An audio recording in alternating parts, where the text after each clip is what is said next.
दोस्तों, आज की कहानी है अमीर बहन ने गरीब बहन को जब बेटे की शादी में बनाई नौकरानी। कहानी पसंद आए तो वीडियो को लाइक और सब्सक्राइब जरूर करना। बिनी, दिव्या का विवाह पास आ गया है।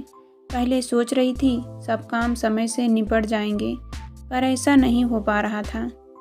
थोड़ा जल्दी आ सको तो अच्छा है, बहुत काम है। समझ नहीं पा रही हूँ कहाँ से प्रारंभ करूं। कुछ शॉपिंग कर ली है और कुछ बाकी है। दीदी, आप चिंता ना करें, मैं अवश्य पहुंच जाऊंगी। आखिर मेरी बेटी का भी तो विवाह है, विनीता ने उत्तर दिया। विनीता अपनी बड़ी बहन सुनीता की बात मानकर विवाह से लगभग 15 दिन पूर्व ही चली आई थी। उसकी 7 वर्षीय बेटी पूर्वा भी उसके साथ आ गई थी। विशाल विक्रांत की पढ़ाई के कारण बाद में आने वाले थे। विनीता को आया देखकर सुनीता ने चैन की सांस ली। चाय का प्याला उसके हाथ में देते हुए बोली, पहले चाय पी ले, बाकी बातें बाद में करेंगे। विनीता ने चाय का प्याला उठाया। टूटा हैंडल देखकर वह आश्चर्य से भर उठी। ऐसे कप में किसी को चाय देना तो दूर, वह उसे उठाकर फेंक दिया करती थी। पर इतने शानो शौकात से रहने वाली दीदी के घर भला ऐसी क्या कमी है जो उन्होंने उसे ऐसे कप में चाय दी। मन किया वह चाय ना पिए, पर रिश्ते की मर्यादा को ध्यान में रखते हुए खून का घूंट पीकर चाय सिप करने लगी। पर उसकी पुत्री पूर्वा से नहीं रह गया। वह बोली, मौसी, इस कप का हैंडल टूटा हुआ है क्या? मैंने ध्यान ही नहीं दिया, सारे कप गंदे पड़े हैं। मुनिया भी पता नहीं कहाँ चली गई। चाय की पत्ती लाने भेजा था, 1 घंटे से ज्यादा हो गया, अभी तक नहीं आई। नौकरानियों से कप ही नहीं बचते, अभी कुछ दिन पहले ही तो खरीद कर लाई थी। दूसरा निकालूंगी तो उसका भी यही हाल होगा। वैसे भी विवाह से 3 दिन पहले होटल में शिफ्ट होना ही है। अभी तो हम लोग ही हैं, इन्हीं से काम चला लेते हैं, सुनीता ने सफाई देते हुए कहा। विनीता ने कुछ नहीं कहा। पूर्वा खेलने में लग गई। विनीता भी सुनीता के साथ विवाह के कार्यों की समीक्षा करने व उन्हें पूर्ण करने में जुट गई।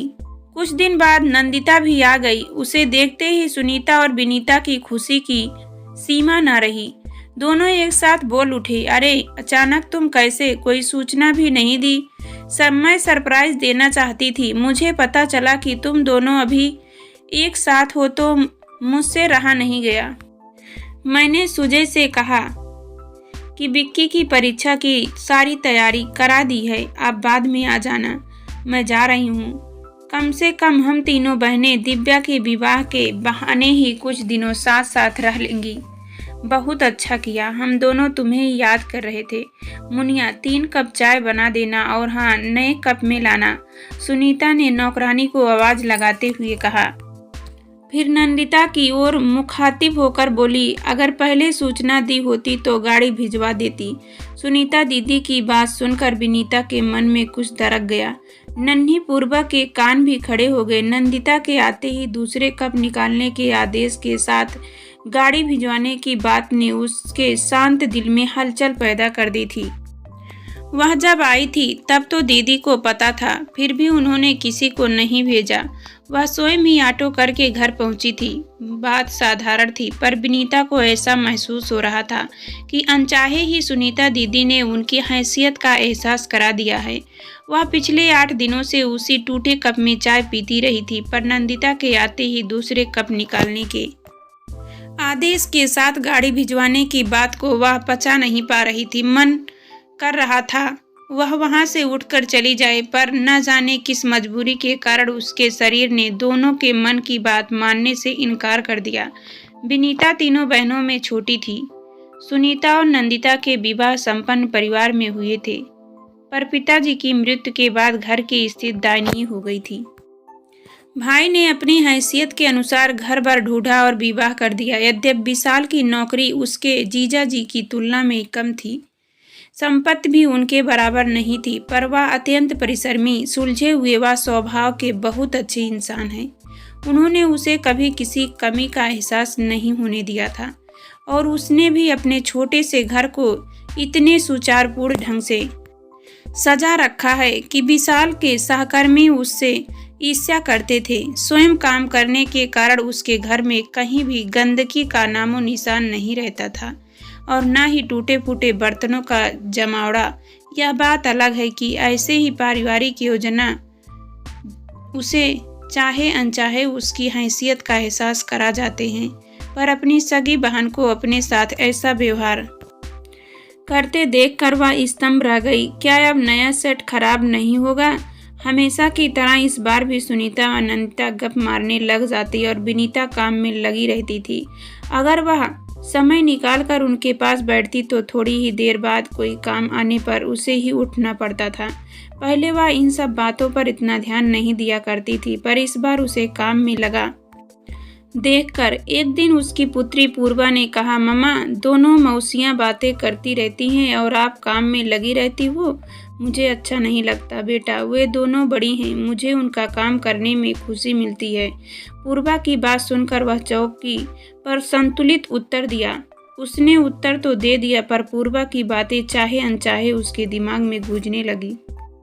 पहले भी इस तरह की बातें उनके मन में उठा करती थी, पर यह सोचकर अपनी आवाज़ दबा दिया करती थी कि आखिर वे उसकी बड़ी बहनें हैं, अगर वे उससे कोई काम करने के लिए कहती हैं तो इसमें बुराई क्या है। पर इस बार बात कुछ और ही थी, जो उसे बार बार चुभ रही थी। न चाहते हुए भी दीदी का नंदिता के आते ही नए कप में चाय लाने व गाड़ी भेजने का आग्रह उसके दिल और दिमाग में हथौड़े मारने लगता। जब जब ऐसा होता वह यह सोचकर मन को समझाने का प्रयत्न करती कि हो सकता है वह सब दीदी से अनजाने में हुआ हो, उनका वह मातब्य न हो जो वह सोच रही है। आखिर वह उनकी छोटी बहन है, वह उनके साथ भेदभाव क्यों करेगी। सच तो यह है कि दीदी का उस पर अत्यंत ही विश्वास है, तभी तो अपनी सहायता के लिए दीदी ने उसे ही बुलाया। उनका उसके बिना कोई काम नहीं हो पाता है, चाहे वह दुल्हन की ड्रेस की पैकिंग हो या बस्के को अरेंज करना हो, चाहे मिठाई के डिब्बे रखने की व्यवस्था करनी हो, और तो और विवाह के समय काम आने वाली सारी सामग्री की जिम्मेदारी भी उसी पर थी। दिव्या भी अक्सर उससे ही आकर सलाह लेते हुए पूछती, मौसी, इस ड्रेस के साथ कौन सी ज्वेलरी पहनूंगी, या ये चूड़ियाँ, पर्स और सैंडल मैच कर रही है या नहीं। विवाह की लगभग आधी से अधिक शॉपिंग तो दिव्या ने उसके साथ ही जाकर की थी। वह कहती, मौसी, आपका ड्रेस सेंस बहुत अच्छा है, वरना मम्मा और नंदिता मौसी को तो भारी भरकम कपड़े या हैवी ज्वेलरी ही पसंद आती है। अब भला मैं उनको पहनकर ऑफिस तो जा नहीं सकती, फिर लेने से क्या फ़ायदा। कहते हैं मन अच्छा ना हो तो छोटी सी छोटी बात भी बुरी लगने लग जाती है। शायद यही कारण था कि आजकल वह हर बात का अलग ही अर्थ निकाल रही थी। यह सच है कि दिव्या का निश्चल व्यवहार उसके दिल पर लगे घाव पर मरहम का काम कर रहा था, पर दीदी की टोका टाकी असहनीय होती जा रही थी। उसे लग रहा था कि काम निकलना भी एक कला है, बस थोड़ी सी प्रशंसा कर दो और उसके जैसे बेवकूफ़ दाम के गुलाम बन जाते हैं। मन कह रहा था व्यर्थ ही जल्दी आ गई, काम तो सारे होते ही कम से कम यह मानसिक यंत्रणा तो न झेलनी पड़ती। विनीता, जरा इधर आना, सुनीता ने आवाज लगाई। देख, यह चैट नंदिता लाई है दिव्या को देने के लिए। विनीता के आते ही सुनीता ने नंदिता का लाया सेट उसे दिखाते हुए कहा, बहुत खूबसूरत है। विनीता ने उसे हाथ में लेकर देखते हुए निश्चल मन से कहा, पूरे 2.5 लाख रुपए का है। नंदिता ने दर्प से कहा, सबको दिखाते हुए कहा, मौसी, आप मेरे लिए क्या लाई हो। वहीं खड़ी दिव्या ने विनीता की तरफ देखकर बच्चों की मनुहार की। नंदिता का यह वाक्य सुनकर विनीता का मन बुझ गया।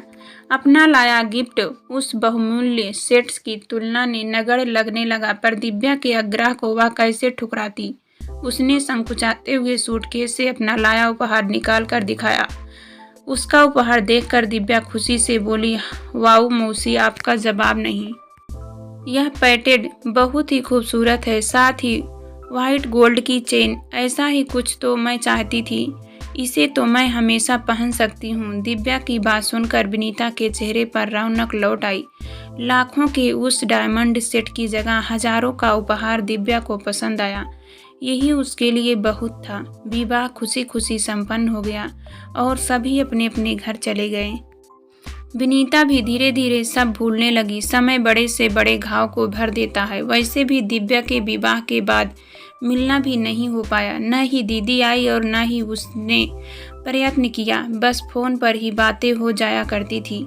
समय के साथ विक्की को IIT कानपुर में दाखिला मिल गया और पूर्वा +2 में आ गई। इसके साथ ही वह मेडिकल की तैयारी कर रही थी। समय के साथ विशाल के प्रमोशन होते गए और अब वे मैनेजर बन गए थे। एक दिन सुनीता दीदी का फोन आया कि तुम्हारे जीजा जी को वहाँ किसी प्रोजेक्ट के सिलसिले में आना है। मैं भी आ रही हूँ। बहुत दिन हो गए तुम सबसे मिले हुए, इसलिए मैं चली आई।